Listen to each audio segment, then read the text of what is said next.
My name is AJ. I'm from the Assam state of India. The incident that I'm going to tell you happened with one of my uncles.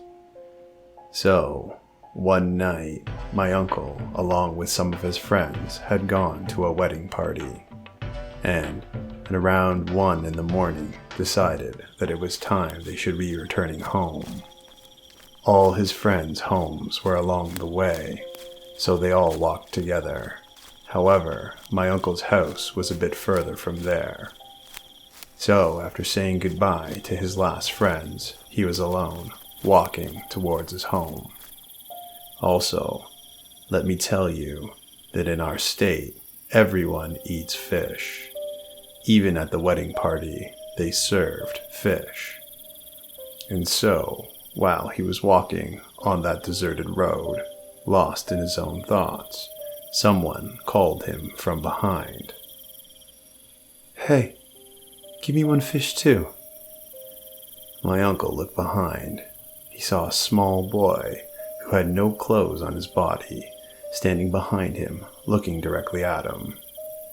The boy said to my uncle, "I can smell fish. It's coming from you. You are carrying fish, aren't you?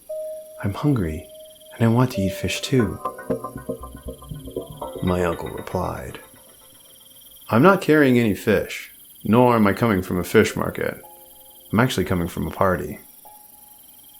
"A party? Did you eat fish at the party?"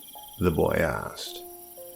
My uncle looked puzzled and said, Yeah, I ate fish at the party, but I have no fish to give."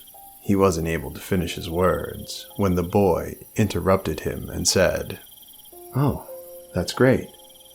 Now I can eat flesh along with fish." And before my uncle could understand anything, the boy started changing his shape into a scary monster.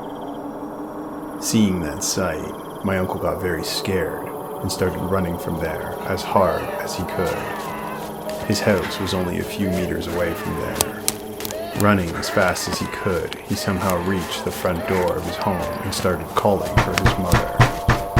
Hearing his screams, his mother and sister came quickly and saw him lying outside, almost unconscious. Somehow, they picked him up and brought him inside the house. My uncle was so scared that he wasn't able to speak. Only then, after some time, he became normal, and he told his mother and sister about the whole incident. Upon hearing the story, they also became just as scared. His mother suggested that he rest and sleep for some time. My uncle was tired and agreed as he went inside his room and slept.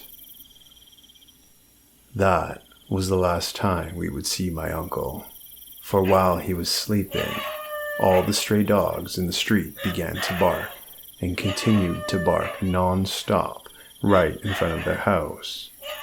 Until next morning, when his mother went into his room to wake him, she saw that he was dead, and that the evil monster had found its way inside, slipped into his room, and managed to kill him. Well, friends, how'd you like today's story? Don't forget to hit that subscribe button and turn on notifications for this channel to listen each and every weekday for more real horror stories. We got a ton of amazing real horror stories, and we're dying to share them with you. So until then, stay out of the dark and stay tuned for our next video.